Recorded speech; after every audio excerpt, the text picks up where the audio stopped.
जीवन उसी का श्रेष्ठ है जिसका जीवन किसी के काम आता है। यूं तो बड़े बड़े धनाढ्य पड़े हैं इस दुनिया में, यूं तो बड़े बड़े बलवान हैं इस दुनिया में, यूं तो बड़े बड़े प्रतिष्ठित लोग हैं, यदि दूसरे के काम न आए तो उनकी विद्वता, उनका बड़प्पन, उनका धनी होना किसी काम का नहीं है। जो अपने लिए ही जिए वो किसी काम का नहीं। इसलिए महासागर बन जाओ, विराट बन जाओ, केवल तालाब और तलैया मत बनो।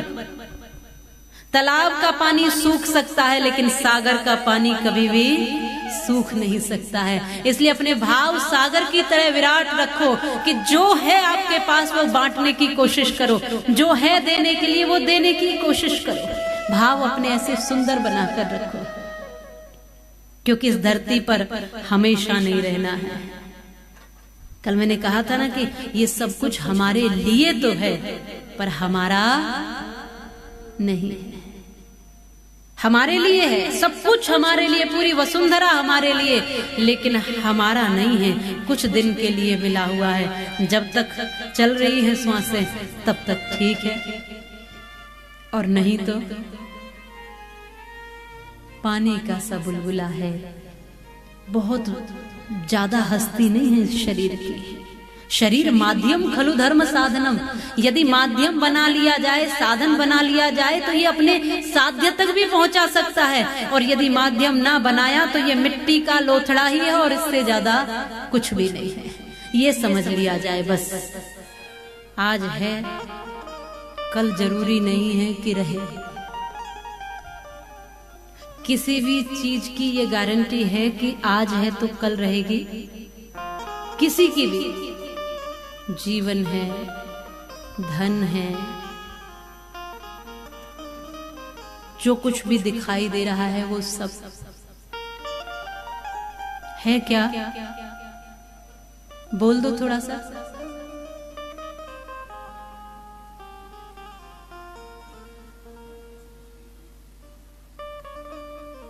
आप कभी कभी परिक्रमा लगाने चले जाते हो ना, फिर मैं आपको लेकर आती हूँ यहाँ पे। सब पता है,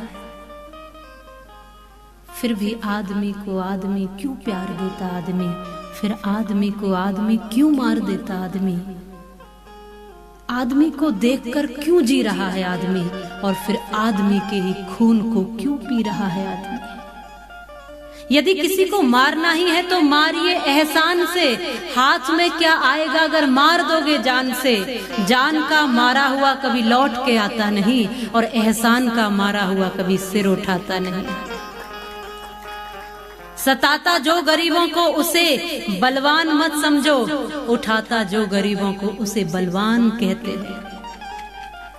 और जो हो कंजूस मक्खी चूस उसे धनवान मत समझो, करे जो दान हाथों से उसे धनवान कहते हैं। और कहा माने नहीं बेटा उसे संतान मत समझो, करे आदर बड़ों का जो उसे संतान कहते हैं। जो मानता है उसी के लिए रिश्ते हैं, और जो ना माने तो कोई रिश्ता नहीं है।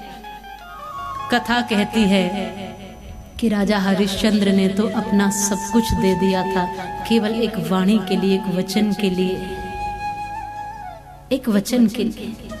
अपनी बात की महत्वता बहुत है। देवी भागवत कथा कहती है, इसमें जब सूर्यवंश की चर्चा आती है तो हरिश्चंद्र जी का नाम सत्यवादी में भी आता है और दानवीरों में भी आता है, एक वचन के लिए। वैसे तो सूर्यवंश में तो रघुकुल रीति सदा चली आई, प्राण जाए पर वचन न जाए, ये निश्चित रूप से ये है ही। लेकिन फिर भी यहाँ राजा हरिश्चंद्र का नाम जब जब सूर्यवंश की कथा आती है तब आता ही आता है। और ऐसे ही कुलों में प्रभु प्रकट होते हैं। अवतार हर कुल में नहीं होते, अवतार ऐसे ही कुलों में होते हैं जो दानवीर हैं, जो शूरवीर हैं, जो ज्ञानी हैं, जो तपस्वी हैं, जो साधक हैं, जो सरल हैं। ऐसे परिवारों में श्री ठाकुर जी किसी न किसी रूप में आते हैं। आपके बाल गोपालों के रूप में आ सकते हैं, किसी भी रूप में वो आ सकते हैं।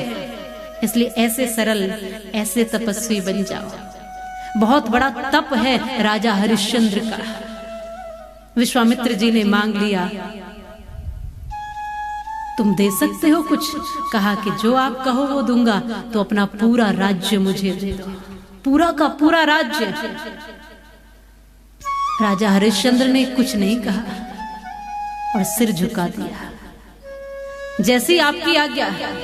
विश्वामित्र जी को सारा राज्य दे दिया, लेकिन अब विश्वामित्र जी ने कहा राज्य तो मेरा हो गया, लेकिन राज्य मैं दे रहा हूं, इसके लिए संकल्प भी तो करोगे। अब कथा के आप आयोजक बने या यजमान बने तो पंडित जी संकल्प करवाते हैं किसी शुभ कर्म का कि संकल्प करिए, तो संकल्प तो खाली हाथ होता नहीं है। अब राज्य तो तुमने दे दिया और संकल्प में भी बहुत सारी सोने की मुद्राएं मांग ली। खजाना मेरा, राजकोष मेरा, सारा राज्य मेरा, सैनिक नौकर चाकर सब कुछ मेरे हो गए। अब तुम संकल्प करो कि ये मेरा हुआ। अब राजा हरिश्चंद्र संकल्प करते हैं कि हे मुनि, ये सब कुछ आप ही का है, मैं ये सब कुछ आपको देता हूं। तो विश्वामित्र कहते हैं क्या खाली हाथ संकल्प करोगे? आप चिंता न करें, इस समय तो मेरे पास कुछ नहीं है, लेकिन अपने वचन की लाज रखने के लिए मैं अपने आप तक को बेच दूंगा, पर वचन में असत्य नहीं होने दूंगा। ये केवल कहानी नहीं है, जीवन पर कभी कसौटी पर कसकर देखना। ये केवल कहानियां नहीं है, लोगों ने ऐसा ऐसा जीवन जिया है कि वचन के लिए अपना सर्वस्व न्यौछावर कर दिया, लेकिन अपनी बात से नहीं डिगे। अभी तो लोग बात बात में बात बदल देते हैं, आज कुछ, सुबह कुछ, शाम को कुछ, रात को कुछ। अरे भैया तुमने तो रात को ऐसा कहा था। बोले रात गई, बात भी गई। तो बोलो फिर तुम्हारी सब औकात भी गई, सब कुछ चला गया। बात में ताकत होती थी हमारे बुजुर्गों की, और बात पर काम होते थे, एक बात पर कार्य होता था। लेकिन अब बात में ताकत ही नहीं है, क्योंकि बात में सच्चाई नहीं है, बात पर भरोसा नहीं है। अपनी वाणी में ताकत पैदा करो, और वाणी में ताकत आती है सत्य से, वाणी में ताकत आती है आपके कम बोलने से, वाणी में ताकत आती है सार्थक बोलने से, सही बोलने से ताकत आती है। राजा हरिश्चंद्र ने मां भगवती के आश्रय पर भगवान शिव के आराधक बनकर सब कुछ अर्पित कर दिया और काशी में गए। काशी में जाकर अपने आप तक को बेच दिया। पत्नी और बालक भी कहते हैं कि हम भी इस धर्म के कार्य में हैं आपके साथ, आप अकेला न समझें खुद को। कैसे कहे राजा अपनी पत्नी को कि मैं तुम्हें भी अर्पण कर दूंगा? कैसे कहे कि जो राजकुमार जो कल राजा बनकर राज्य गद्दी पर बैठेगा, मैं उसको कहीं बेचकर गली गली में भटकने के लिए मजबूर कर दूं, किसी का दास बना दूं?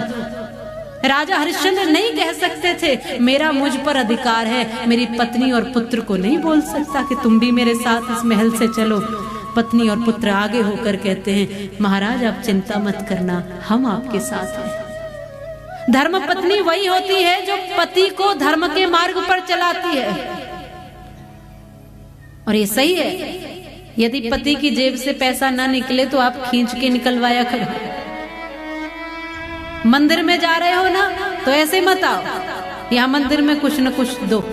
कहीं अच्छे कार्यों में कहीं भी बात ये नहीं है कि यहाँ की वहां, जहां तुम्हें लगे कोई भूखा भी अगर रास्ते में मिल जाए, आप अधिकार रखती हो। थोड़ा सा भाई बंधु तो सोचते विचारते हैं, माताएं थोड़ी भावुक होती है और कई बार विपरीत भी हो जाता है। तो जोड़े में से एक तो ऐसा हो कि जो धर्म को आगे बढ़ाता चल जाए। जब थोड़ी सी माता जी कंजूस हो जाएं तो हमारे भाई बंधु उनको आगे करे, अरे नहीं भाग्यवान, चलो कुछ अच्छा करते हैं। और जब हमारे भाई बंधु थोड़ा सा, तो हमारी माताएं सहयोग करें।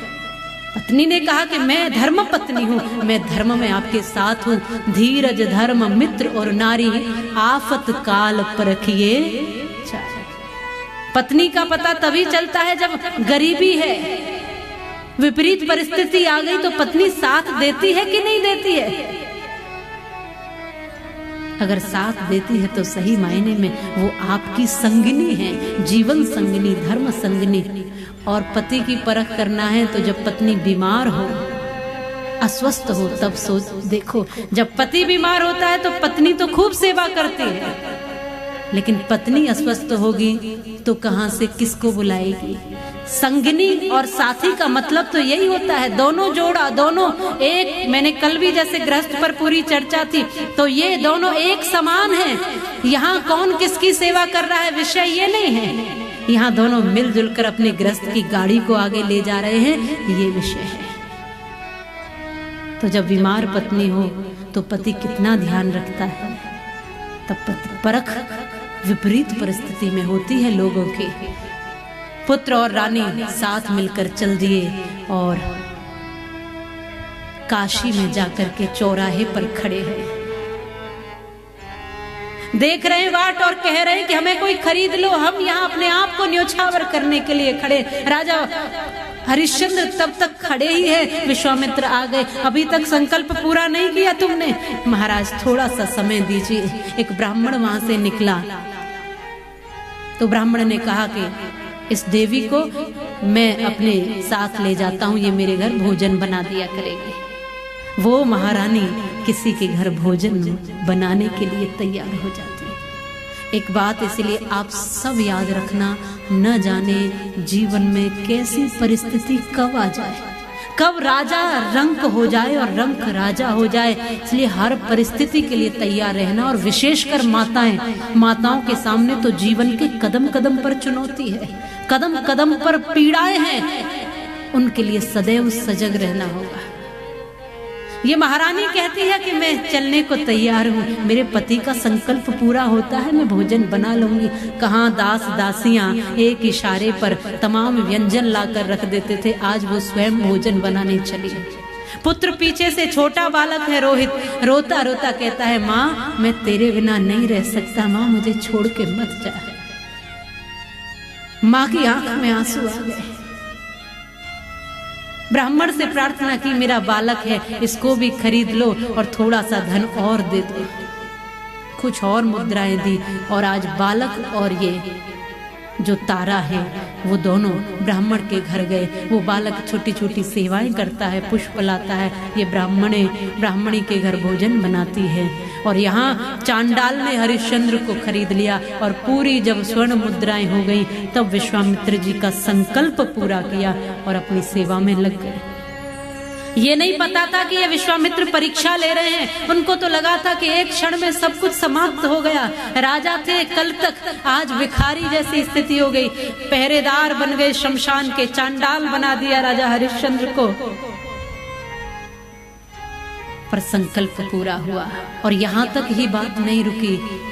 आप सब जानते हैं कि तारा के पुत्र रोहितास को सर्प ने जब डस लिया तो वो दुखियारी माँ, वो जब उसको पता भी चल गया है कि मेरा पुत्र अब मृतक हो गया, इस दुनिया में नहीं है, तो भी वो भोजन बनाती जा रही है, अपना कर्तव्य निभा रही है और रोती जा रही है। काम होने के बाद दौड़ करके गई बगीचे में, बेटे को लिया, गोद में लिटा लिया। आज भगवान से प्रार्थना करती है ऐसे किसी की भी स्थिति न हो। पहले ही इतने दुख थे, एक बेटा था, इकलौता पुत्र, आज उसको इस मरणासन अवस्था में देखना पड़ेगा। और ऐसी विपरीत परिस्थिति, ये एक राजा की कहानी है जो यहाँ घटित हुआ है। ऐसी विपरीत स्थिति कि अपने बेटे के लिए कफन नहीं है इस माँ के पास, अपनी आधी साड़ी फाड़ करके माँ बच्चे को लपेट देती है और शमशान की तरफ बढ़ जाती है। लोगों ने आवाज मचा दी कि कोई चांडालिनी यहाँ आई है जो बच्चों को खा जाती है, क्योंकि इसमें भी विश्वामित्र जी परीक्षा ले रहे थे। जो बच्चों को मारती है, पकड़ो जरा, वो शमशान की तरफ गई है, तमाम बच्चों को मार दिया है। पीछे से पूरी भीड़ आ रही है कि पकड़ो और मारो। ये पहुंची शमशान, देखा इसने राजा हरिश्चंद्र को, मेरे पतिदेव। इसकी आंख से आंसू रुके नहीं, रोने लगी, हमारा पुत्र इस दुनिया में नहीं रहा महाराज, अब इसका अंतिम संस्कार कर दीजिए। हरिश्चंद्र की भी मजबूरी देखिए। राजा हरिश्चंद्र कहते हैं देवी, इस समय मैं तुम्हारा पति या इसका पिता नहीं हूँ, इस समय मैं एक शमशान में चिता जलाने वाला चांडाल हूँ, पहरेदार हूँ। यहाँ कर लगेगा, सबके लिए कर लगता है, तो तुम्हारे पुत्र के लिए भी कर लगेगा। ये माँ कहती है कि अब मेरा ही बालक है ये, तुम्हारा इस पर कोई अधिकार नहीं, क्या तुम्हारा कोई कर्तव्य नहीं है? हरिश्चंद्र कहते हैं जिस समय मैंने स्वयं को बेच दिया इस चांडाल के हाथ, तब से मेरा कोई रिश्ता नहीं रहा, कर देना ही पड़ेगा देवी, क्या दे कर में कुछ भी नहीं है। इस तरह से कहावत आती है कि जो आधी साड़ी से तन ढक रखा था वो भी उसको अर्पित कर दिया। ये मेरे पास केवल ये चिथड़ा बचा है, एक टुकड़ा बचा है इस वस्त्र का, इसके अलावा कुछ भी नहीं है पूरे शरीर पर। जो अलंकारित होती थी, जो सुशोभित होती थी तमाम गहनों से, आभूषणों से, आज शरीर पर एक चिथड़ा नहीं है। इतनी विपरीत परिस्थिति, और स्वयं जाकर कहीं झाड़ी में छुप गई अपनी आबरू बचाने के लिए। इसका अंतिम संस्कार कर देना, क्योंकि वो माता पिता अभागे होंगे जो अपने पुत्र का संस्कार भी न कर पाए। निश्चित रूप से हमारा संस्कार करता अंतिम संस्कार ये बालक, यही तो सपना था, लेकिन आज हमें हमारे हाथों से इसका अंतिम संस्कार करना पड़ रहा है। इससे ज्यादा दुख की बात कोई नहीं हो सकती माँ बाप के लिए। फिर भी इसकी आत्मा को मुक्ति तभी मिलेगी। पीछे से सभी लोग कहने लगे कि कोई चांडालिनी यहाँ आई है, उसको मारो, पकड़ो, तलवार थमा दी हाथ में, तुम मार सकते, तुम्हारा काम यही है, चिता जलाना, मारना। राजा हरिश्चंद्र ने कहा, प्रभु अब इससे ज्यादा परीक्षा मत लो। राज्यपाट छोड़ दिया मैंने, सहन कर लिया। पत्नी पुत्र को अपनी आंखों के सामने कहीं दास बनते देखा, वो भी सहन कर लिया। खुद में चांडाल की स्थिति में चिता जलाने लगा, वो भी सहन कर लिया। लेकिन अपने हाथों से अपनी पत्नी को मार दूं, निर्दोष पत्नी को, ये मुझसे नहीं होगा।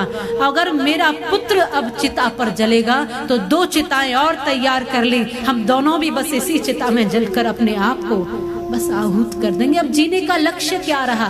एक पुत्र था, राज्यपाट नहीं, प्रजा नहीं, प्रजा के लिए राजा जीता है तो वो भी नहीं, पुत्र के लिए माता पिता जीते हैं तो वो भी नहीं है। अब जीने का कोई औचित्य नहीं है। 3 चिताएं लगा ली, और जब उसमें चिता में जलने के लिए आज राजा हरिश्चंद्र और तारा और ये बालक जब तीनों चिताओं पर आगे बढ़ करके अपने आप को समाप्त करने के लिए आए, तो विश्वामित्र जी सामने आ गए और उनको रोक लिया। अब तुम्हारी परीक्षा पूरी हुई राजा। राजा हरिश्चंद्र ने कहा कि भगवान आप परीक्षा ले रहे थे? हाथ जोड़ करके कहा कि यदि ये परीक्षा थी तो ऐसी परीक्षा किसी की मत लेना। पुत्र भी जीवित हो गया और सब कुछ पुनः पहले जैसा तो हुआ, लेकिन उस समय कितनी पीड़ाएं झेली। ये कथा तो थोड़ी देर में हो गई, लेकिन ये समय बहुत लंबा था जब उन्होंने ऐसी दरिद्रता, ऐसी गरीबी, ऐसा दुख, अपार कष्ट झेला। कैसे बीता होगा उस महारानी का एक एक दिन, कैसे शोक में बीता होगा उस राजा का एक एक दिन, अपनी पत्नी पुत्र से अलग, कितनी मुश्किलें होंगी। इसलिए मैं कहती हूँ कि व्यक्ति, हम और आप सब एक जैसे ही हैं, लेकिन जीवन में जो जितना तप कर लेता है, जो जीवन में जितना अपने आप को संभाल लेता है, वो उतना महान हो जाता है। वैसे तो सब उसी की बनाई हुई मूर्ति है, हम सब एक जैसे, लेकिन जिसने जितना तप किया है, तप क्या है? द्वंद्व सहनम तप। जो जितना द्वंद्वों को सहन कर लेगा वो तपस्वी है। ये द्वंद्व ही था जीवन में जो अचानक आ गया, सहन किया राजा हरिश्चंद्र। तपस्वी वही है, श्रेष्ठ वही है, बड़ा वही है जो जीवन को साध लेता है, जो जीवन को सोने की तरह आग में, आग की कसौटी में भी झोंक करके कुंदन बना लेता है। उसका जीवन चमकदार हो जाता है, निखरा हुआ हो जाता है। राजा हरिश्चंद्र की कथा हम आप इसीलिए कह रहे हैं क्योंकि उन्होंने अपने आप को आग में झोंका था।